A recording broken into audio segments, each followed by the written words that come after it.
Greetings, I'm Tanaka Kekada Neto de Souza, a recent graduate of the Bachelor's Program in Biological Sciences, and today I'll be presenting my scientific initiation project entitled Sustainable Development and Anthropocene, Dilemmas of Climate Justice, advised by Lucas Miguel Gonçalves Bugalski.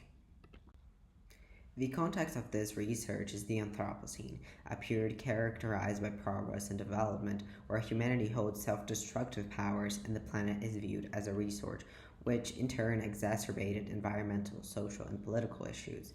The answer provided by international organizations was to continue human development in a sustainable way, which remains to be seen.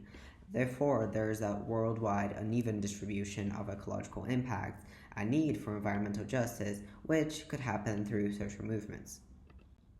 In the late 20th century, faced with this context, the German philosopher Hans Jonas created a new ethics, one that was intergenerational, interspecific, and planetary, putting responsibility in the spotlight, emphasizing how prudence was needed to deal with the unknown results and the effects of current human actions.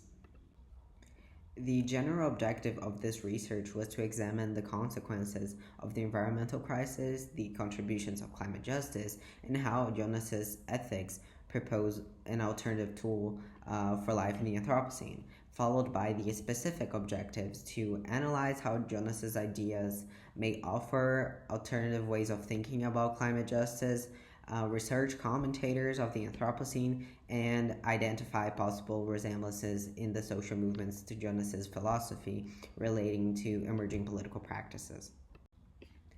The method employed was one of literature reviews and critical analysis, divided into three main areas. First, to deeply understand Hans Jonas's ideas in his two main works. Then, to modernize and contextualize his ethics in the Anthropocene, and finally, to create an understanding surrounding social movements and climate justice. To bring the research into a practical reality, a case study was carried out for the COP30 Committee, a group of Brazilian NGOs towards Latin American participation in the climate conventions, relating to the importance of COP30 happening not only in Brazil, but in one of the capital cities of the Amazon region. The analysis was done through the committee's Instagram presence and the group's nationally determined contribution proposal document. The results regarding their Instagram presence showed a communication strategy towards social mobilization, climate education, and political participation with efforts to partake in the international climate agenda and involve their followers in the campaigns. The results for the NDC showed a care for the population's needs and how that could be incorporated into policies, keeping in mind socioeconomic, cultural, and environmental differences throughout Brazil's vast territory, with an intergenerational and intersectional approach connected to the natural system as well.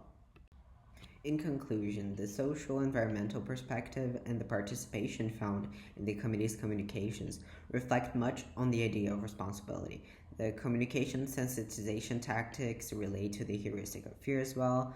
Therefore, even without being directly mentioned, Hans Jonas's ideas have been demonstrated as applicable to social movements and contemporary issues, possibly operating as a helpful tool in facing life in the Anthropocene. Here are other activities I was able to do throughout the research year, the certificates that came with that. Finally, I would like to thank my advisor, Miguel Bugalski, and the academic community that helped me trail this research path. Thank you. See you at CEMIC.